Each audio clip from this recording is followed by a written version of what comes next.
Tommy V from 81 Real Estate, physical therapist that does real estate investing. Kind of one of the big topics that we're kind of circling in on right now is how you can use real estate to cover your monthly payment and eventually the principal on your student loans. There's a lot of pressure there. So I have this all-star superstar, Dave Williams. He used to be a physical therapist, went to Duke, super smart, racked up hundreds of many thousands of student loans from that private university. He was practicing and then eventually made the jump to being a real estate advisor. So he's not just an agent, but he's also an advisor because he's very knowledgeable about investing. He works for Keller Williams, and last year he won Rookie of the Year for being a top performing agent. He's out in Denver. He's got a lovely wife. He's got great kids. So he's kind of a little further ahead of me in kind of the family real estate game. But I wanted to bring him in, kind of share his story and how some things we might be able to learn from his story to kind of help you get started. So take it away, Dave. Absolutely. Thanks so much for having me on, and super appreciate it. And we met because we're passionate about finding ways to prevent burnout for healthcare workers and to offset making more money or offset debts by using a tool of real estate that allows for leverage. So you're not just working harder, you're not just picking up extra shifts, but you're investing in things that are going to provide cash flow and appreciation in ways that just picking up more shifts can't do. We both have found that real estate has been by far the most powerful and best tool to do so. And so happy to share any information I can. Yeah, man, I appreciate that. So just kind of backing up. So what were kind of some of those internal dialogue conversations with your spouse of when you're saying, okay, I'm working, in a physical therapy clinic, 40 hours a week, maybe I can do PRN at a hospital, PRN home health, or I can switch to travel. And how did you decide, did you kind of go down that trail at all? Or did you immediately say, wait, time out, I know where this road leads and it's not where I want to go?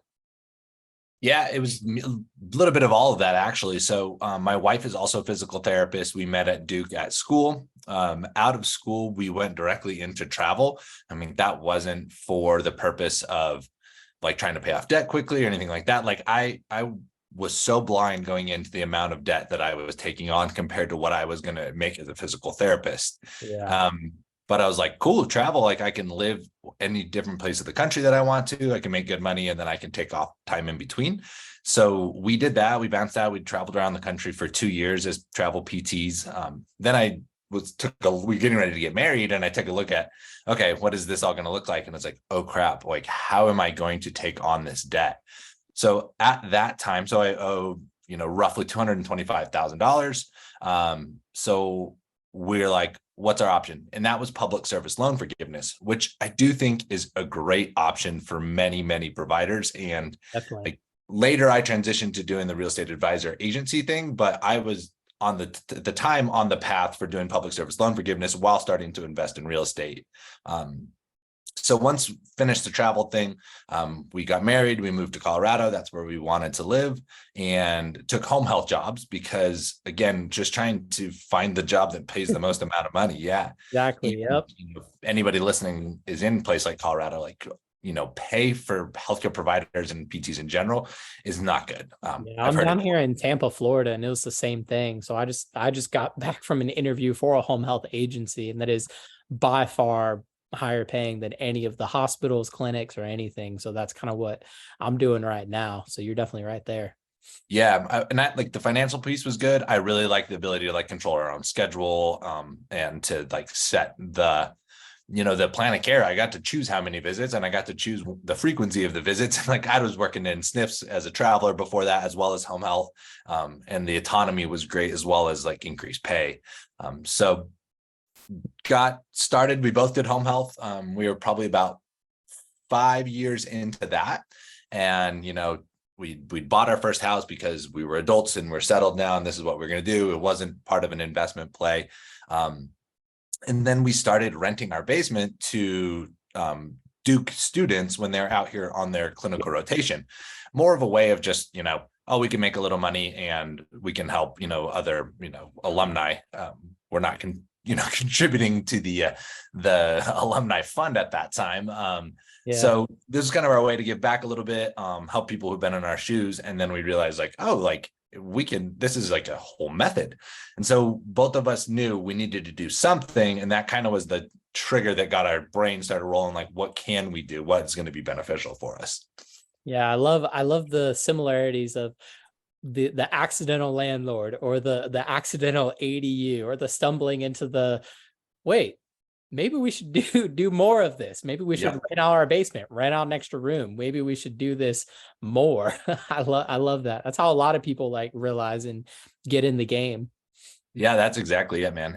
And once we kind of found that out, and it was like, okay, let's start to get it paired really well with the timing. Like, this is not sustainable for both of us to be physical therapists from a burnout standpoint. Both being physical therapists is not going to get us to the life that we want to live. And it's not about making tons of money, but it's about having freedom of time. It's about not just trying to squeeze every PTO day for a long 3-day weekend and like, working Sunday so we could get Friday off, or, shifting schedules and, stacking patients just to try to squeeze every bit of free time out of, the salary and schedule that we had.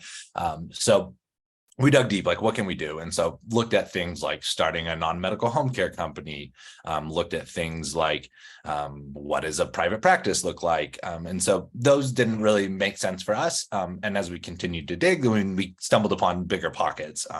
So the biggest thing, like, we both had the end goal of like improving and creating a better life for ourselves.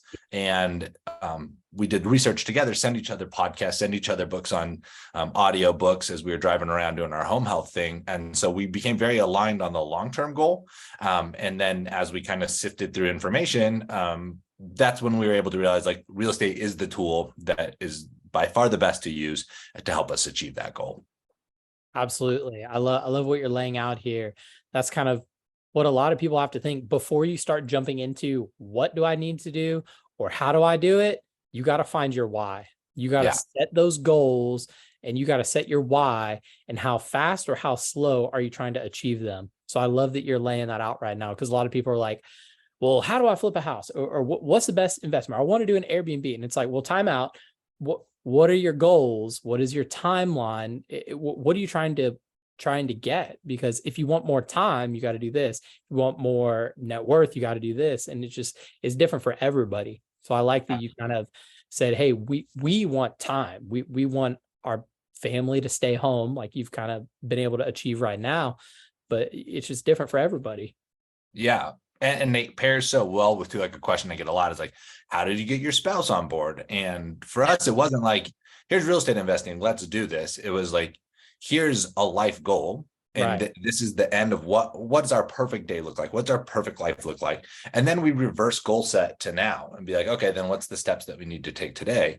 And when we're aligned on a bigger picture, other than we would like to have 17 doors, or we'd like to have X number of dollars in passive income, like it's got to be bigger than that. It's got to be about the life that you're trying to live, the time you want.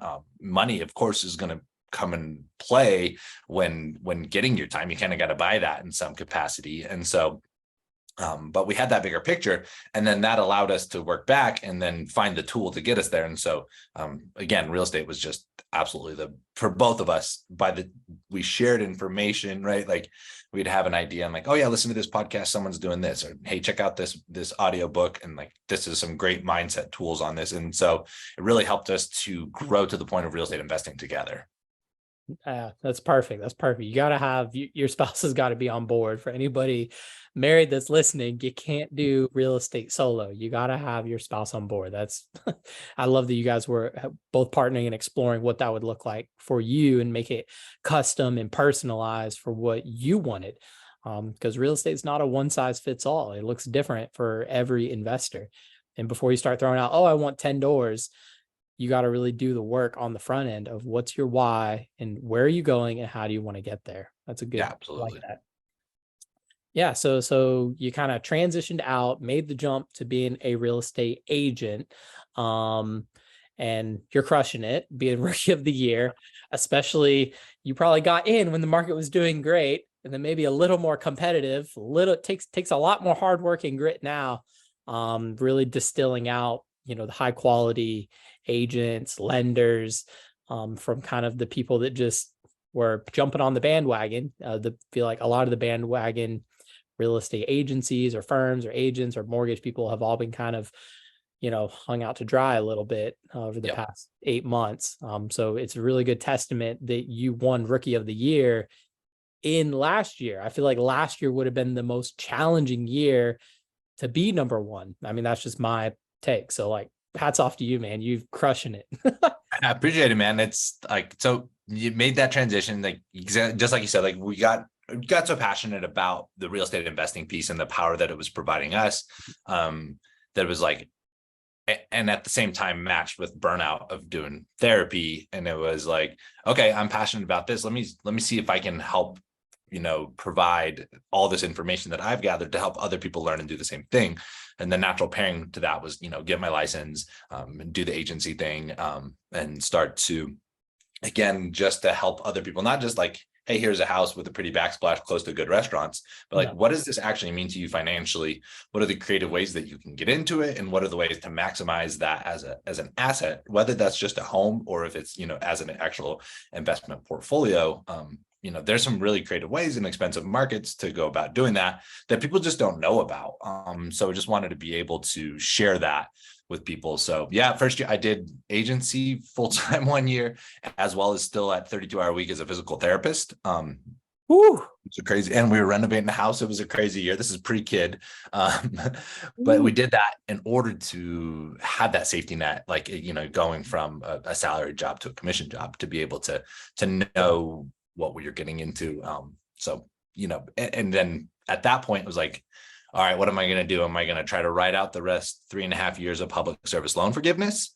Or is the opportunity in the agency like large enough that if I don't, really commit time-wise to this now, is it just going to kind of, philander there? Like, and I think a lot of the part-time agents out there now, once things got tough, have struggled in that. So, it all worked out well for the timing, all worked out well with a good amount of, work and hustle. And kind of now on the other side of, I would say, I treated my last patient, but I don't want my result to be the result for everybody. I think there's a way to still practice healthcare and do it in a way that you're supplementing your life. And maybe you're choosing to work less, and maybe you're choosing to, just take PRN work, and you give yourself options because you're able to make money in other ways. Yeah. And I think you spoke about with Cena, or I could have just been making this up, but you said that real estate investing could just mean that you just work 4 days a week. Yeah. Real estate could just mean, oh, you take 4 weeks off a year instead of 2. It doesn't have to be this giant, like, oh, I'm retired and I'm on a yacht in the Bahamas. Like that jump, like it can just be a little step. Like what can an extra $500 a month on your balance sheet, an extra $1,000 a month on your income, like how can that improve your quality of life? Because like you said, it doesn't have to be this huge giant shift, like career change. Yeah. And oftentimes it's not like, right. You got to respect that it's something that takes time. I tell people all the time is like, just adding one, depending on your market, like just adding one property to your portfolio, and say it only cash flows a couple $100 a month. It's not get rich quick, but in 30 years, that house is 100% paid off. And now you're collecting a full cash flow of tenants that is appreciated over that period of time. And you go to retire and you've essentially doubled your retirement account, right? You've increased your cash flow and your net worth. And you've just given yourself a far more robust retirement plan than if you didn't own a property. Like one property can do that. Yeah, I did like a little Roth IRA versus one rental property. I think I was maxing out the Roth IRA for 30 years versus saving for 6 years and putting $24,000 down on a house, $100,000 house made up. And the comparison was just ridiculous because real estate, you have all those 5 profit centers, and we won't go to them on this video because, that's other stuff. But yeah, you have the 5 profit centers. You have so many different ways to maximize the value now and the value later. That when you put it over time, it's like a crock pot. It's just amazing. Yes, the longer you let it sit, the better it gets. Absolutely. And so let's see. So there's, all that stuff is amazing. Just adding one can make such a difference. So kind of circling back, as far as flexibility. So if you are a physical therapist, occupational therapist, or nurse, doing something like home health offers you enough flexibility to kind of transition into real estate or manage a property or be able to be able to find deals. That setting might be a little more conducive to kind of a treating 3 patients an hour in a hands-on clinic, or even working in acute care. You have a little bit more flexibility, like be on the phone, answer emails, those kind of things. Yep, 100%. Like I wouldn't have been able to do it if I was working in a clinic job. And one of good friends, Jess Connie, who's a lender now, she was a PT, and she transitioning to lending, she had to quit fully because she was in an outpatient clinic and wasn't able to do that. So the home health thing really paired well with the ability to any form of side hustle, really, to give yourself the ability to be flexible was huge. Couldn't have done it without being in home health. And so now that you have the house with the basement, renting it out, is that the house you're still in, or you guys have moved out of that house at this point? Yep, we've moved out of that house. So once we figured out, okay, can make some money on it, it's like, okay, can we save and repeat this? Can we do this again? And so we live in Denver. It's an expensive market, especially on 2 PT salaries. So us putting, 20 to 25% down on investments was not really a feasible option. Like, don't get me wrong, during this period of time too, I don't want to discredit that. Like, we picked up the extra shifts. We hustled, like we did what we had to do to get us to that next property before just realizing that sometimes you do got to get in it, but don't let that be that you're going to do that for 20 years. Like it's right. going to not be sustainable for many people just to work full-time for 20 years. So don't think that you can pick up extra shifts for another 20 years, but there can be a season of life where it's like, this is what we're doing. We're hustling in order to get us to this goal that's going to, propel us to that goal. So exactly. So yeah, we did that. And with this, when we were both physical therapists, we bought our next property that we renovated into a long-term rental. We bought it as a primary so we could put low percent down, lived in it for a year while we fixed it up, and then exited that and held on to that as well. So now we're on property number 3. And this is the one new build townhouse, like 3-story tall with a basement, called Tall Boy LLC. And cool. Yeah, and it's got an Airbnb in the basement with its own entrance. This build was designed to do this exact style.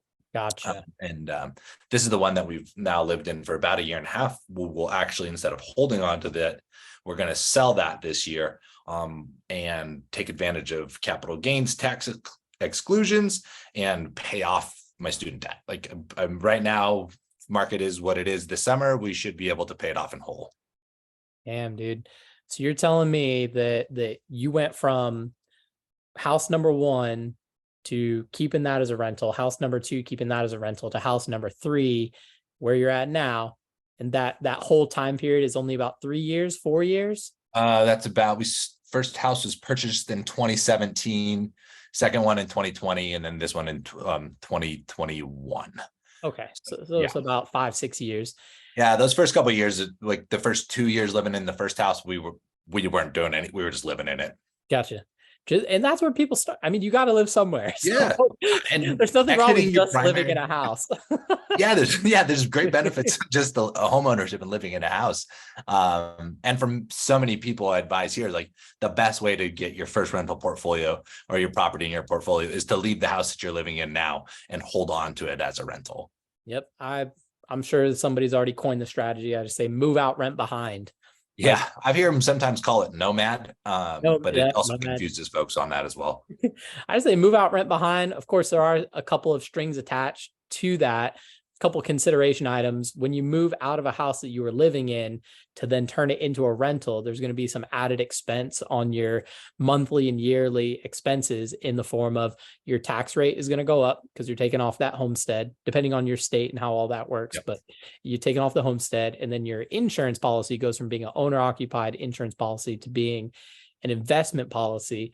So it's really important to make sure that you calculate those adjusted costs to make the most informed decision, because every house that someone lives in isn't going to automatically cash flow as a rental. There's a good chance if you got a good interest rate, below. Yeah, depending on when you purchased. Yep. Right. There's a good chance, but you got to make sure you don't want to move out and then all of a sudden you're losing $500 a month, because that would put the needle the wrong way there. Absolutely.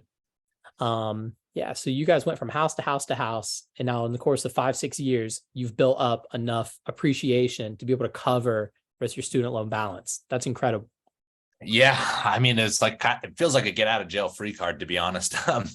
You know, the plan was always to hold the property once we lived in it. But it's been so beneficial the last couple of years. We haven't paid any student loans. We've been in this forbearance period. Right. But it's, you know, the momentum is growing. Like, this is going to come to an end at some point. Yeah. We just had to take a step back and look and being like, what is the best thing we could do as far as like freeing up our life? And it was like, we got to get rid of this massive ball and chain, because if it comes back and I'm paying it at, you know, a rate to actually pay it down, that's a massive monthly payment that would drastically affect our lifestyle. And so the plan will be to, sell it. And again, we have lived in the house for just about 2 out of 5 years. And, you know, income tax code says if you live in it 2 out of 5 years, it doesn't even have to be consecutive, then you can avoid paying capital gains tax up to $250,000 as an individual, or $500,000 as a married couple. We talked to our CPA because we're going to likely be just under that 2 years. But we've had a kid, and so now we can qualify as there's an extenuating circumstance that we should move. And so what they'll do is they'll prorate it. So say we live in it 18 months out of 24, we'll get, of the 500,000, we'll get, 18 months of that worth. Yeah, that's something that can trip up a lot of people too, is yes, you can prorate down that capital gains. There are different rules. You know, neither of us are CPAs or tax advisors. This is not bona fide. This is our token disclaimer. This is not bona fide tax advice. Right. But yes, those 2 out of 5 years do not have to be consecutive, and it can be prorated in some instances. And so just the power of that, if you had to pay cap gains on that, short-term cap gains is over 30%, short-term is 15 to 20, you know, depending on your tax bracket and stuff. But that's just a huge gain right there. Being able to take advantage of that tax-free. And so the loans, man. So I definitely identify with that. I worked through undergrad. I had no loans. And then the first house that I got it on seller financing. So I had like a seller finance, and then I had a mortgage. So I didn't really have a loan there. I've bought all my cars cash. And so my student loans were my first big loan. Yeah. And even now, like, I log onto that bank account and it just kills me. And I know, like, people say like, oh, like if you pay it off over 10 years or 20 years and then the tax it, you're going to save all this money. And I'm just like, I don't know, man, like just personally. And like you said, when it comes, your plan can pivot. You could have, all right, this is our plan. And then that plan changes. You kind of got to let it come to you, and you can change up your plan to fit your goals. But yeah, that payment is going to come back due. And when you're going to qualify for an investment loan, or you're going to qualify for a loan in your personal name, that debt is going to have an impact on your ability to get that next loan. There are loan products, commercial, DSCR, where it's no doc. They don't care about your loans and your W-2 and all that. But for most beginner investors, they need their W-2, and they have to count all of their debt and all of their expenses. From your experience, like say you have $100,000 in student loan debt, how will a lender traditionally put that when they're doing your DTI? Yeah, they're going to look at not your overall debt, but what your monthly payment is. And I'm not a CPA. I'm also not a lender. Correct. Yep. Disclaimer. But on 2 PT salaries in Denver, we were able to purchase 3 properties. So, you know, the debt, it can be limiting. It will become limiting at some point, but usually when you're first getting started on your first house or two with some decent income, your student debt won't sink you. At some point, as you start to pick up more properties and things like that, then your DTI will tighten, and it will become an issue. But I think for most people, it's like what you said, Tommy, and it resonates the most. It's like, personally, I don't feel good with this debt. Like, emotionally, mentally, physically, like, this debt is consuming. Like, it feels like this huge ball and chain, and you can't go out and like pursue life in the way you want. And so, many people would argue like, the interest rate we have on this house is in the 3s, it's like low 3s. And so, you should hang on to anything in the low 3s you can, because, and it would cash flow as a rental sum. but I Yeah. want to like It's like, erase it. Like for yeah, us personally, it's like erase that, be free. That allows us the ability to, and we're not going to be by any means retire anytime soon, but it allows us to take significant chunks of time off. It allows my wife to work less and be with the baby more. It allows way more flexibility on the front end rather than like, oh, if we held on to this, sure, we'd build more wealth over time. But we're looking at not only the long term, but the whole point is like getting as much life as we possibly can get now, because we don't get this back, right? exactly. You can swing the pendulum. Do you want more freedom and cash flow now, or do you want more freedom and net worth and assets later? Exactly. And the thing is, the thing that I always come back to, because I'm kind of on the fence. We have one property, the tenant is coming up in July, and we could either sell it or re-rent it. And I'm like, I'm dead on the fence. It seems like every other day I'm going back and forth between what would be the best thing. And I think we're actually going to end up selling it. Kind of what you're saying, to where, okay, if we sell it now, we've already rode the appreciation. We've had the benefit of enjoying this great house, and we can always get another one. Yeah, exactly. Right. Yeah, it doesn't mean that you just go to be a renter. You're going to sell that house and not make that one a rental. Okay, well, you just go get another rental. Like, Yeah. It doesn't, you don't have to be like the people that say, oh, buy everything and hold forever, never sell. It's like, okay, maybe, but you can sell maybe a lower performing, a higher price point, lower cash flow performing asset. You could just go get a different one. Yeah, exactly, and, man. and because you're going to have less loans, less monthly payment, not that you want to be super risky, but you can tolerate a little more risk because your floor is going to be lower. Yep, exactly. And that's the beauty of real estate, right? Like there's so many different ways that you can go about it. And like that's why like conversations and podcasts like this are so important, and having a good team of like trusted advisors around you that not only understand the single transaction, but can try to understand your overall picture so that they can help to guide you along the way, like what might be the best approach to achieve that. And just like you said, like our strategy on individual properties has changed several times, but we have that same long-term goal. So we're not, zigzagging like this, and now we're way off course of getting to our long-term goal.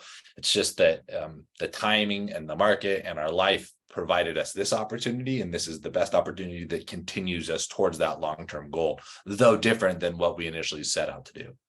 Yeah, man, I love that. That's such a good, I feel like your story is such just like, it's just like real talk. It's authentic. Like your this story, is it, man. That's who I am. Your story is how like life happens and life comes to you, and you just have to pivot and just make your best choice as it comes to you. I don't personally love or subscribe to all these like real estate gurus of like, oh, you need 100 doors and do this. And like you call one person, they're going to sell you their house with no interest. And it's just like, yeah, I mean, maybe, but like these kind of stories, like I just connect with a lot more. And so I think people out there that are just feeling burnout, how do I get started? I mean, I feel like these are the kind of the things that are most encouraging.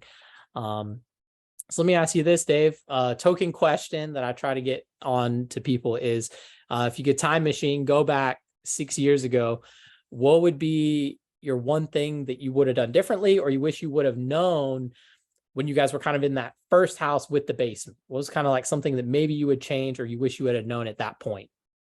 At that point was probably screening. Like, so we did the Duke students, the PT students, they're easy. They're all, like I had a small lease with them. And then we started to expand to like, other people. And I didn't like properly screen the first like actual tenant, not from the PT school. So I wish I would have taken a little bit more time to screen that. But like you do that one time and you learn. And then from there, I think, sure, wish I had more properties when properties were less and interest rates were less, but everybody does. And it's all part of the journey. I think just the understanding that it's like, it's not going to happen overnight.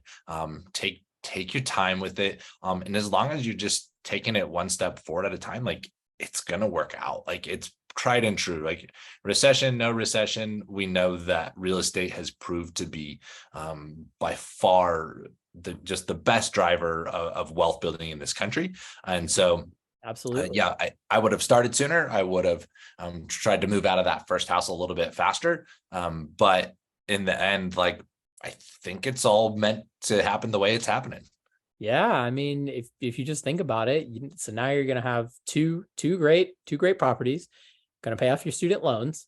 You've pretty much avoided taxes on all your properties because of depreciation, and now your tax-free gains here. I mean, I think you're crushing it, man. Like, Yeah, I mean, I appreciate that. Like, you're if I killing was it. to go back and tell myself that that was the scenario, like even to go back and tell myself that one house was going to pay off my student debt, like I would have said crazy. And I'm not saying like it's always reproducible in the way, like we've lived in a house for 2 years and appreciation, and both from the force standpoint and time in, we're in a very hot market. But I would, most people don't owe 225 like I do. And so you don't have to achieve it at the same massive scale, but buying a property, living a property, fixing up that property to add some value, as well as being in a market that's going to you're confident in appreciation on. Like this is a very achievable thing with student debt to buy a property and in a couple of years, if nothing else, make a massive chunk, payment off your student debt and didn't get that freedom. It's awesome. I love it. I think one of my first like community goals of like people, in my sphere of influence, I think we'll try to set a goal of like paying off $1 million of student loans through real estate. That's awesome. If you have 100 people doing 10,000, but I mean, you doing 250, man, we're going to be a quarter of the way. Need to raise the dollar, man. But I think that's kind of going to be, kind of a big goal, trying to help people get started. I think just getting started is like the most important thing. Like getting off of zero and just like that's where people need the most. That's the key. Yeah, I could not agree more. And people always like, oh, risk in this and risk in that. Like there is so much more risk in staying in your 9-to-5 employed job, where insurance providers are continuing to cut reimbursement, where your employer is continuing to increase your productivity, and you're one injury away from not working. Like that to me is more risky than expanding a real estate portfolio. Yeah, definitely. Especially as like being a spouse, being a dad, having kids. Absolutely. I identify with that. Well, cool, Dave. If people want to find you, I got some of your contact info. So if people reach out to me, I can forward them along to you. I know on IG, your Homes with Dave. Where else can people find you? Yeah, website, homeswithdave.com, email homeswithdave@kw.com, but probably the easiest and best way is through Instagram. Cool. All right, man. Well, I appreciate your time. You're crushing it. Don't think that, I know that I fall into the trap sometimes of, oh, there's such these mega real estate investors. They got 500 doors in apartment complexes. And I think like, dude, like I haven't done anything yet. Like I'm failing.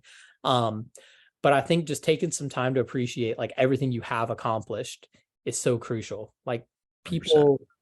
Like, even though you're like, oh, I only have 3 houses. Well, it's like, okay, well, most people have 0. So yeah, man, I could not agree with that perspective. Take a moment to like appreciate the progress that you have made and not fall into the trap of, oh, like I'm still such a small guy and I don't know anything. But yeah, I think that's important. I think it is too. And it's so easy to fall into that trap, man. Like, in this world of influencers, it's so easy to have this, let comparison be the thief of your joy. And it does take that moment just to step back and be like so grateful of what you've got and how you've gotten there and the journey you've been on. I could not agree more. Cool, man. All right. Well, I'll go ahead and sign off, and thank you so much for your time. And hopefully we could do this again, man. You can tell us hopefully you can hold up one of those big checks. If you follow me on Instagram, I'll be blasting it. Yeah, I do. It just like publishing clearinghouse check. Uncle Sam, and just can't wait to see that, man. I can't wait. Cross it off. Awesome. Right, thanks so much for having me, Tommy. I appreciate it. Take care. See ya.